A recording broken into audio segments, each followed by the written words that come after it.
Hi everyone, स्वागत है आप सभी का एक और नई क्लास में। जितने भी स्टूडेंट पूर्णिया यूनिवर्सिटी से ग्रेजुएशन सेकंड सेमेस्टर का एग्जामिनेशंस 2024 में दे रहे हैं और जिस भी स्टूडेंट का एमडीसी यानी कि मल्टी डिसिप्लिनरी कोर्स में हिंदी सब्जेक्ट था, तो आप लोग आज के इस पूरी क्लास को शुरू से लेकर अंत तक देखिए। हम आज के इस क्लास में डिस्कस करने वाले हैं आपके जो ऑब्जेक्टिव क्वेश्चन पूछे गए थे उसका 100% सही आंसर की। उसके साथ साथ मैं आपको बहुत सारे फैक्ट्स बताऊंगा। ये फैक्ट्स उन स्टूडेंट्स के लिए इंपॉर्टेंट होने वाला है जिस यूनिवर्सिटी में अभी एग्जामिनेशंस नहीं हुई है। तो यदि आपके यूनिवर्सिटी में अभी एग्जामिनेशंस नहीं हुआ है तो आप लोग आज के इस पूरी क्लास को शुरू से लेकर अंत तक जरूर देखिएगा और पूर्णिया यूनिवर्सिटी वाले बच्चे अपना आंसर मैच करते जाइएगा कि आपने 10 में से कितने ऑब्जेक्टिव क्वेश्चन सही किए हैं। कमेंट करके अंत में हमें जरूर बताइएगा। तो चलिए फटाफट से हम लोग बारी बारी से क्वेश्चंस की तरफ बढ़ते हैं और सभी क्वेश्चंस पर चर्चा करते हैं। एक बार आप लोगों ने सेशन को शेयर नहीं किया है, अपने सभी दोस्तों को ज्यादा से ज्यादा शेयर कर दीजिए ताकि सारे बच्चे क्वेश्चंस का आंसर मैच कर सके। और चैनल पर नए हैं सब्सक्राइब करके नोटिफिकेशन बेल ऑन कर लीजिएगा। सेशन को लाइक नहीं किए हैं तो लाइक जरूर कीजिएगा, ठीक है। आइए प्यारे बच्चे, देखो सबसे पहला ग्रुप जो कि भाग नंबर अ में आपसे क्वेश्चंस पूछा गया था वह था ऑब्जेक्टिव क्वेश्चंस, जो कि 10 क्वेश्चंस थे, 2-2 मार्क के 20 मार्क आपके यहां से कवर हो रहे हैं। अब बात करते हैं, देखो क्वेश्चंस जो आपसे पूछा गया था, सबसे पहला क्वेश्चंस कहता है तुलसीदास किस काल के कवि है। अब बताओ, तुलसीदास के बारे में जब मैंने आपको पढ़ाया था उस समय भी मैंने आपको पढ़ाया था कि देखो तुलसीदास जी जो थे ये भक्ति काल के कवि थे, ठीक है। अब यहां पर देखिए एक रीतिकाल आपसे जो है, जिस भी यूनिवर्सिटी में एग्जाम नहीं हुआ है आपसे रीतिकाल के कवि के बारे में पूछा जा सकता है। जैसे प्यारे बच्चे हम बात करते हैं रीतिकाल के कवि की, तो याद रखिएगा जैसे कि आपका सिलेबस है उसके मुताबिक बिहारी कवि जो है क्या है प्यारे बच्चे, तो रीतिकाल के कवि है। फिर बात करें तो घनानंद जो है प्यारे बच्चे यह क्या है, तो रीतिकाल के कवि है। ये बात याद रखिएगा, आपसे क्वेश्चंस पूछी जा सकती है। फिर बात करते हैं अगला सवाल, देखिए बहुत इंपॉर्टेंट क्वेश्चंस, ये भी मैंने आपको पढ़ाया था कि अखरावट किसकी रचना है। अब बात करते हैं अखरावट की प्यारे बच्चे, तो यह मलिक मोहम्मद जायसी की रचना है। किसकी रचना है? मलिक मोहम्मद जायसी के द्वारा अखरावट रचना की गई है। अब देखो यहां पर बात करते हैं, क्वेश्चंस पूछा जा सकता है कि ये जो जायसी की रचना है अखरावट, इसको कब लिखा गया है। तो आप कहोगे सर 911 हिजरी के आसपास, ठीक है, 911 हिजरी संवत के आसपास जो है क्या किया गया है, तो ये अखरावट रचना किसके द्वारा, जायसी जी के द्वारा किया गया। फिर बात कर लेते हैं, चलो यहाँ पर देखिए मलिक मोहम्मद जायसी की एक और रचना के बारे में, तो आप कहोगे सर पद्मावत जो है यह किसकी रचना है प्यारे बच्चे, तो पद्मावत जो है यह मलिक मोहम्मद जायसी की रचना है। इसके बाद बात करें, जैसे कि आपसे पूछा आ सकता है आखिरी कलाम, क्या पूछा आ सकता है प्यारे बच्चे, आखिरी कलाम जो है यह किसकी रचना है, आप कहोगे सर जायसी की रचना है। कहरनामा किसकी रचना है, तो आपका जवाब होगा सर जायसी की रचना है। ये सारे जो इंपॉर्टेंट क्वेश्चंस आपको बता रहा हूं इसको आप जरूर कवर करके रखिएगा क्योंकि आने वाली एग्जामिनेशंस में आपसे पूछी जा सकती है। फिर बात करेंगे सवाल नंबर, देखिएगा जो तीसरा पूछा गया था प्यारे बच्चे, कहता है कि मैथिल कोकिल किस कवि को कहा जाता है। बताइए, विद्यापति के बारे में जब आपको पढ़ाया था हमने तो उसमें बताया था कि नहीं कि विद्यापति जी को क्या कहा जाता है, मैथिल कोकिल कहा जाता है ना। चलिए अब यहाँ से कुछ प्रश्न बनाए जाते हैं। जैसे कि बात करते हैं प्यारे बच्चे, आपसे क्वेश्चंस पूछा जा सकता है कि विद्यापति जी जो है इनकी काव्यगत भाषा क्या है। ये काव्यगत भाषा वाला प्रश्न तो आप जरूर हर कवि के बारे में याद रखिएगा, काहे कि एक ना एक क्वेश्चंस आपके पेपर में पक्का छपेगा और आगे मैं दिखाऊंगा आपको कि देखो पूछा गया है कि नहीं। देखिए काव्यगत भाषा की जब बात करते हैं तो विद्यापति जी जनरली जो है यह मैथिली भाषा में रचना किया करते थे, लेकिन इनकी कई सारी रचनाएं जो कि आपको हिंदी में भी, सॉरी संस्कृत में भी मिल जाएगा। किस में मिल जाएगा? संस्कृत में मिल जाएगा। फिर जो है इनके द्वारा अवहट भाषा में जो है क्या की गई है, रचना की गई है। तो वैसे तो जनरल जब पूछा जाएगा तो आप मैथिली कहोगे, लेकिन इन सभी भाषाओं में जो है इनकी काव्यगत रचनाएं हैं विद्यापति जी की, ठीक है। चलिए आगे बढ़ते हैं अगला सवाल की तरफ। अगला सवाल देखना, आपसे जो पूछा गया था तुलसीदास की काव्य की भाषा है। देखो मैंने आपको पहले भी बताया है कि काव्यगत भाषा वाला क्वेश्चन पूछा जाएगा और ये लोग पूछा गया है ना। तो देखिए अब बात कर लेते हैं हम यहाँ पर तुलसीदास की। तो तुलसीदास जी जो थे प्यारे बच्चे यह अवधी भाषा में लिखा करते थे। किस भाषा में लिखा करते थे? अवधी भाषा में लिखा करते थे। वहीं पर अगर बात कर लेते हैं हम लोग किसकी, देखो यहाँ पर जैसे कि हम बात कर लेते हैं ब्रज भाषा की। किसकी बात कर लेते हैं प्यारे बच्चे? ब्रज भाषा की बात करें तो आपके बिहारी कवि जो हैं यह ब्रज भाषा में रचना किया करते थे। फिर बात करें घनानंद कवि जो है यह किस भाषा में, तो ब्रज भाषा में अपनी रचना किया करते थे। फिर आगे बात करते हैं, जैसे आपसे कबीरदास के बारे में पूछा जा सकता है। किसके बारे में पूछा जा सकता है? कबीरदास के बारे में पूछा आ सकता है। तो प्यारे बच्चे इनकी जो काव्यगत भाषा थी वह साधुकड़ी थी। क्या थी प्यारे बच्चे? साधुकड़ी इनकी क्या थी? तो काव्यगत भाषाएं थी। वहीं पर बात कर लेते हैं, जैसे कि आपसे जायसी जी के बारे में पूछ लिया जाए तो जायसी जी जो था प्यारे बच्चे यह अवधी भाषा में रचना किया करते थे। तो ये सारे फैक्ट्स को आपको अच्छे से याद रखना है, ठीक है, जो कि आपसे एग्जाम में पूछी जा सकती है। चलिए प्यारे बच्चे अगले सवाल की तरफ देखते हैं। अगला सवाल जो आपसे पूछा गया कि सूरदास के आराध्य हैं, ठीक है।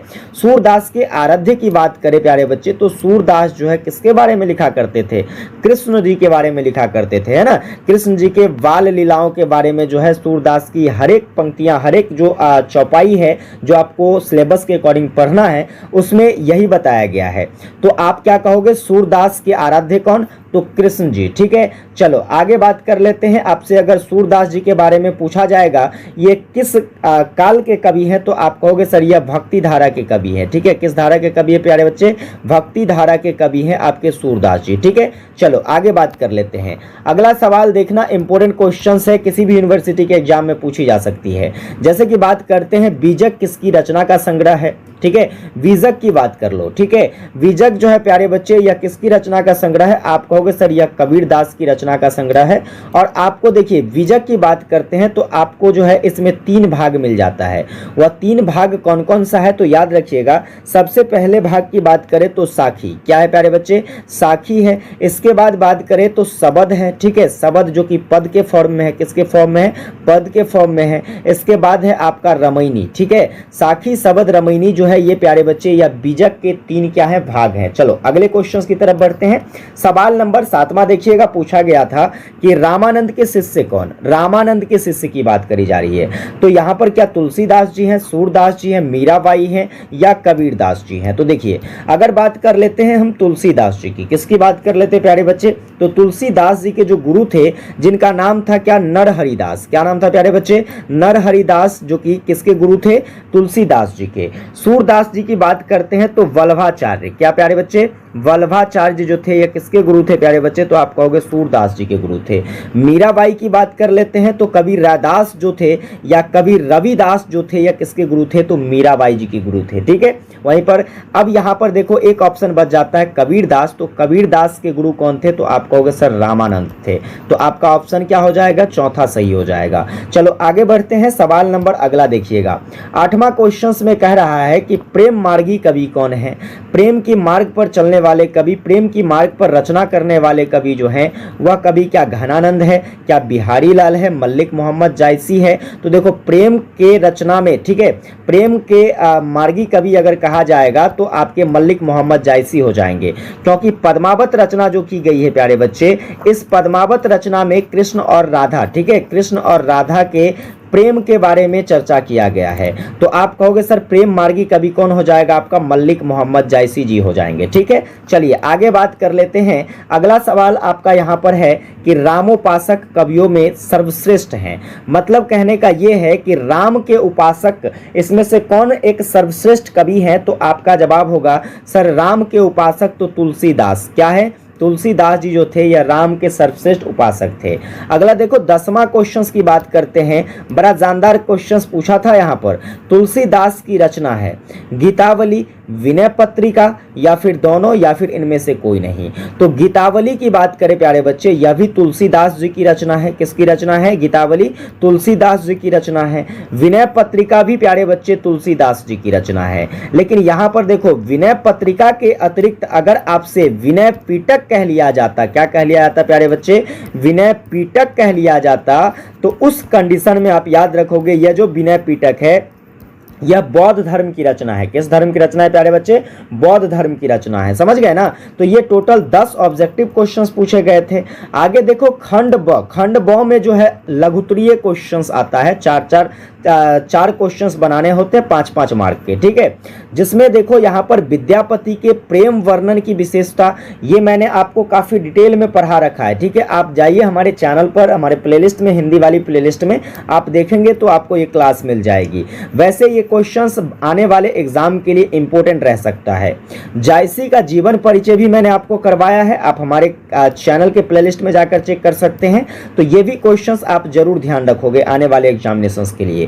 तुलसीदास जी की भक्ति भावना को रेखांकित करें, ठीक है, ये भी इंपॉर्टेंट रहने वाला है। फिर बात करते हैं तुलसीदास, यहाँ पर कह रहा है सूरदास का संक्षिप्त जीवन वृत्त प्रस्तुत करें। बताइए सूरदास के बारे में आपको पढ़ाया था कि नहीं?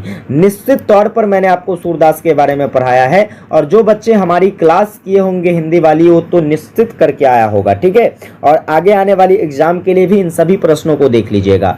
कबीर की काव्यगत विशेषताओं को संक्षिप्त रूप में उल्लेख करें। कबीर जी की जो है काव्यगत विशेषताएं वो क्या है।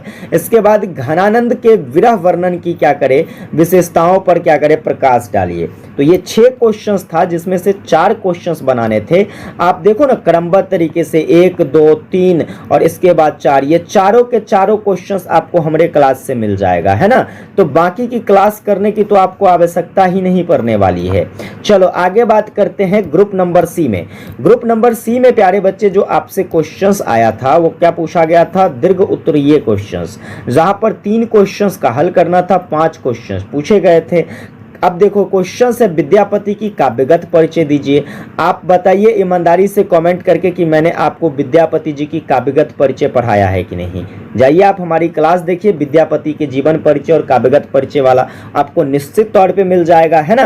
तो ये क्वेश्चंस आपके 10 मार्क तो यहाँ से श्योर करके जाएंगे, जैसे मैंने आपको बताया है। अगर आपने वैसा लिखा होगा तो आपके ये 10 मार्क कंफर्म है। आगे चलो, देखो अगला सवाल, सूरदास के वियोग वर्णन। आप हमारी क्लास उल्टाइए, सूरदास वाला आपको निश्चित मिल जाएगा ये क्वेश्चंस। तो 10 मार्क आपके यहां से भी श्योर हो जाते बच्चे, ठीक है। तुलसीदास का जीवनगत परिचय, तो तुलसीदास का परिचय भी कराया है। अब देखो मानसरोधक खंड की विषय वस्तु पर आपको प्रकाश डालना था। मानसरोधक खंड जो है उसकी क्या विषय वस्तु है भाई? विषय वस्तु तो एक ही है, कृष्ण और राधा का प्रेम। किसका प्रेम है प्यारे बच्चे? कृष्ण और राधा के प्रेम का वर्णन है। तो आपको इसी चीज को क्या करना था, डिटेल में बताना था, है ना। चलो आगे 5वां क्वेश्चन जो पूछा गया था कि पीर के कवि के रूप में घनानंद का चित्रण करें।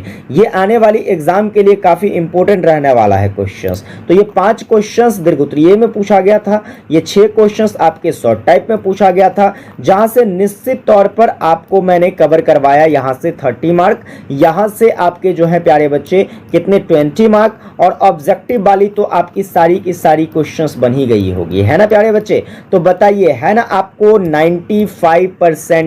95% से ज्यादा क्वेश्चंस आपको हमारे गेस्ट से देखने को मिला। तो अब बताइए आप लोग कमेंट करके आज की ये जो क्लास है आपको कैसी लगी।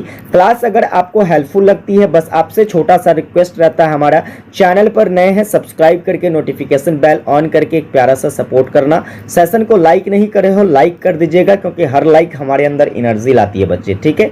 और प्यारे बच्चे अपने सभी दोस्तों को शेयर कर दो और कॉमेंट करके जरूर बताओ कि आपने कितना ऑब्जेक्टिव क्वेश्चन सही किया है, आपकी पेपर कैसी गई है। विशेष आप लोगों से अगली क्लास में मिलेंगे। जय हिंद, वंदे मातरम।